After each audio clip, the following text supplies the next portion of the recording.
BA Honours, Calcutta University, second semester education subject. পিয়াগেটের পেঁয়াজের জ্ঞানমূলক বিকাশের তত্ত্ব আলোচনা করো।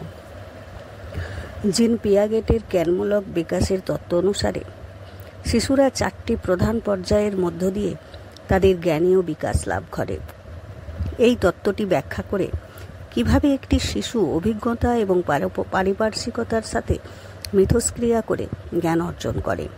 এই পর্যায়ের মূল বিষয়গুলো হলো সংবেদন, সঞ্চালন পর্যায়, প্রাক কার্যকরী পর্যায়, মূর্ত কার্যকরী পর্যায় এবং যৌক্তিক কার্যকরী পর্যায়।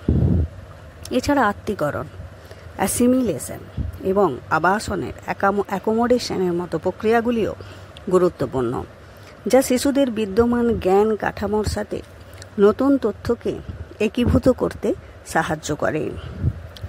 জ্ঞানমূলক বিকাশের পর্যায় 1.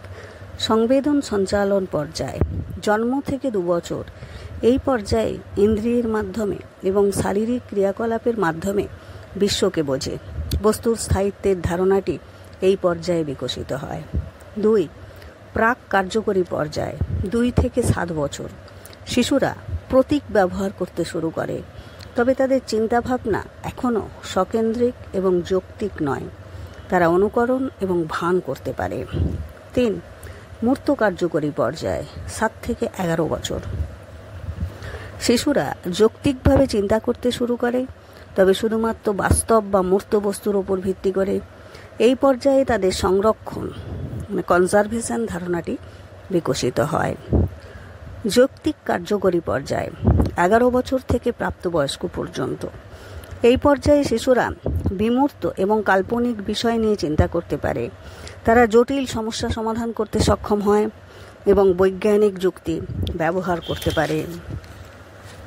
মূল প্রক্রিয়ার মধ্যে কি আছে? 1 নম্বর আত্মীকরণ, অ্যাসিমিলেশন, বিদ্যমান জ্ঞান কাঠামোর স্কিমা মধ্যে নতুন তথ্য বা অভিজ্ঞতাকে অন্তর্ভুক্ত করা। 2. আবাসন, অ্যাকোমোডেশন, নতুন তথ্যের সাথে খাপ খাওয়ানোর জন্য বিদ্যমান জ্ঞান কাঠামো পরিবর্তন করা। 3. ভারসাম্য, ইকুইলিব্রেশন, আত্মীকরণ এবং আবাসন প্রক্রিয়ার মধ্যে একটি ভারসাম্য বজায় রাখা, যা জ্ঞানকে আরও উন্নত করে।